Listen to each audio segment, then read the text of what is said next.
bang, bang. Good morning mga kasimple. Happy Sunday po. Yan, tayo po ay nagluto po ako ng itlog. At ayan, 5 taon yan. Siyempre, tag-isa-isa.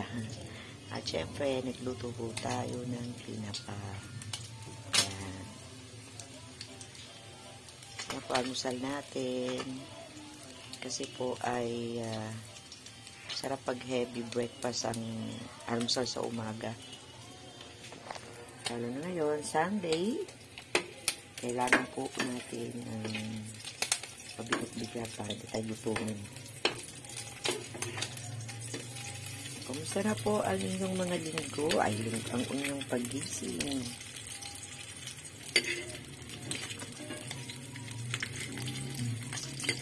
Mag-church na po tayo. Ay, iba-iba man ang ating mga paniniwala. Mag-church po tayo, mga kapatid.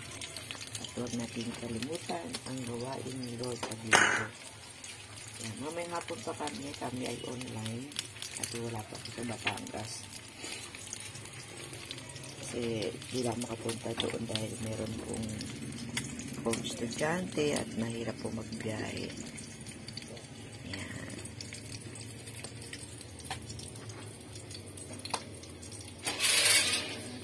Ayan, meron po 5 piraso po. Napakamahal na po ngayon ng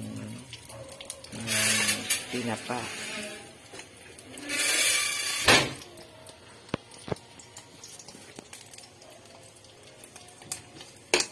Nagsaing lang po ako mga kapatid. Hindi na, kasi wala naman pong natirang kanin sa gabi.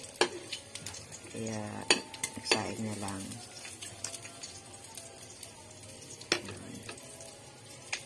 So, amal na rin po ng galunggong. Yan po. Bali, ang namimili po sa akin dito yung aking mister pag umaga. Siya po bumibili ng aming almusal. So, okay nito mga kapatid. Mga simpleng almusal. Minsan, may pandesal, tinapay, kape.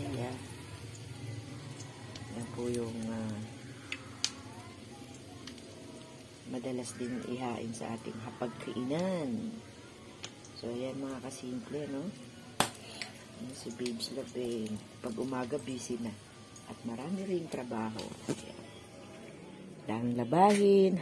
Yan, no? Diba? Overflow. Overflow ang labahin. Pag maraming tao sa bahay, maraming labahin. Every day in our lives. Yan.